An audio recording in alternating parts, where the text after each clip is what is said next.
નમસ્કાર મિત્રો, હું શ્રદ્ધા ઝા અત્યાર સુધી મારો ધર્મ નિભાવતી હતી ને આજે મારો રાષ્ટ્ર ધર્મ નિભાવું છું. મિત્રો, વાત કરીએ રૂપિયાની તો રૂપિયો સૌથી પહેલા શેરશાહ સૂરીના શાસનકાળ દરમિયાન 1540 થી 1545માં અસ્તિત્વમાં આવ્યો. ત્યારબાદ બ્રિટિશ શાસનકાળ દરમિયાન આપણો ચાંદીનો રૂપિયો ચલણમાં હતો, જેનું વજન 11.66 ગ્રામ હતું, જેમાં 91.7 ગ્રામ શુદ્ધ ચાંદી વપરાતું હતું. પરંતુ જ્યારથી સોનાને પૈસાના માપદંડ તરીકે સ્વીકારાયું અને એ જ દરમિયાન અમેરિકામાં ચાંદીની અઢળક ખાણો મળી આવી, તો એ વખતે સૌથી પહેલી વાર આપણો રૂપિયો ગગડ્યો અને ત્યારથી બસ ગગડતો જ રહ્યો છે. મિત્રો, પહેલા રૂપિયાને અલગ અલગ ભાગોમાં વિભાજિત કરવામાં આવતો હતો. સૌથી પહેલા રૂપિયાને 16 આના 64 પૈસાને 192 પાઈમાં વિભાજિત કરવામાં આવતો હતો. ત્યારબાદ 1957માં રૂપિયાને 10 ભાગમાં વિભાજિત કરવામાં આવ્યો. ત્યારથી આપણે પૈસાને નવા પૈસા તરીકે ઓળખતા થયા.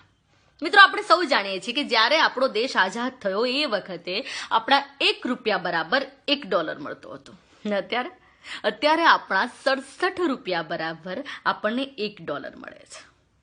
મિત્રો, આપણા ગાડાના પૈડા જેવડો મોટો રૂપિયો અત્યારે પાવલી જેવડો નાનો થઈ ગયો છે. રૂપિયો નાનો થતો ગયો અને નોટો મોટી થતી ગઈ.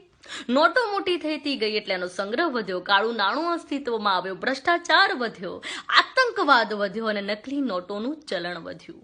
મિત્રો, આ બધા દૂષણોએ આપણા દેશને એક અંધકારમય ભવિષ્ય તરફ વાળ્યો હતો. પરંતુ આ અંધકારમાં આપણા ઉજ્જવળ ભવિષ્ય માટે શ્રી નરેન્દ્રભાઈ મોદીએ ખરેખર એક અદ્ભુત સોનેરી કિરણ જેવો નિર્ણય લીધો છે. હા મિત્રો, 500 ને 1000ની નોટોનું ચલણ બંધ થશે. નિર્ણય સદંતર 100% આપણા હિત માટે જ લેવાયો છે અને આપણે સૌ જાણીએ છીએ. હા, આપણને તકલીફ પડે છે, થોડી નહીં, કદાચ ઘણી બધી તકલીફોમાંથી આપણે સૌ અત્યારે પસાર થઈ રહ્યા છીએ.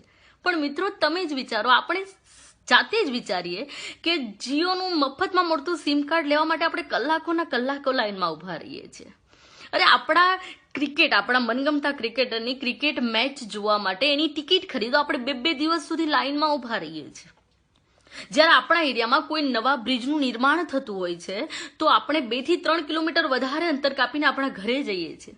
તો મિત્રો, આ તો નવ ભારતનું નિર્માણ થઈ રહ્યું છે. તો આમાં તો આપણે સહયોગી બનવું જ જોઈએ ને. આના માટે તો થોડી નહીં, ઘણી બધી તકલીફો કદાચ વેઠવી પણ પડે તો એ વેઠવી જોઈએ, એ આપણો ધર્મ છે. મિત્રો, હું સમજુ છું કે 95% ભારતીય નરેન્દ્ર મોદીજીના આ નિર્ણય સાથે સહમત છે.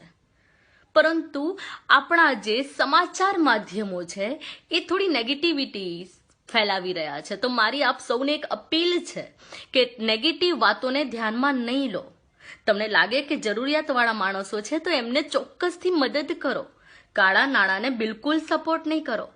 તમારા ખાતામાં માત્ર તમારા જ પૈસા ડિપોઝિટ કરો. પછી જોજો કે આપણું ને આપણા બાળકોનું ભવિષ્ય કંઈક અલગ જ હશે. તો ચાલો, પ્રધાનમંત્રી શ્રી નરેન્દ્રભાઈ મોદીની આ નવ ભારત નિર્માણની મુહિમમાં એક સાચા નાગરિક તરીકે આપણે સૌ સહભાગી બનીએ. જય ભારત, જય જય ગરવી ગુજરાત, હર હર મહાદેવ.